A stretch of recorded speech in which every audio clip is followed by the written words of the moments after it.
This is the fifth video in our series on the great saints of India. If you have missed the earlier ones, do check the web links in the description. In this video, let us journey into the inspiring life of Thirunilakantha Nayanar, one of the 63 Nayanmars. In the sacred town of Thillai Chidambaram, lived a humble potter, Thirunilakantha Nayanar, a man whose devotion to Shiva was pure and unshakable. He spent his days making clay pots and freely gifting them to Shiva's devotees, believing that serving the Lord's followers was itself the greatest worship. He and his wife were ardent devotees of Neelkant Shiva, the blue-throated lord, who had swallowed poison to save the world. Yet fate decided to test their devotion. The potter's youthful tendencies made him seek physical pleasure outside his marriage, that too with a courtesan. One day, he tried to pacify his wife with sweet words and physical advances. She immediately forbade him with the words, "You should not touch me," in the name of Thiruneelakantham. Hearing these words spoken in the Lord's name, the potter took his hands off. With the reverence he had for the name of the great god who burnt Kama, lust, he himself pledged never to touch a woman even in his dream.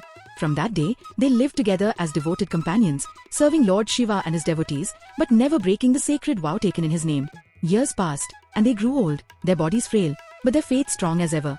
Then one day, Lord Shiva himself decided to reveal their greatness to the world. Disguised as a wandering Shaiva yogi, he visited their home and handed the Nayanar a clay begging ball, asking him to keep it safe. After some days, the yogi returned, but the ball had mysteriously disappeared. It was, in truth, the Lord's own doing. When accused of losing the precious ball, Thirunilakantha swore his innocence, but the yogi said he would trust the Nayanar only if he swore his honesty while taking a dip in the pond holding his son's hand. The Nayanar said that he did not have any offspring. The Shiva yogi then asked him to take the dip in the pond holding his wife's hand. The Nayanar humbly refused, explaining that he had never touched her since taking his vow in the Lord's name.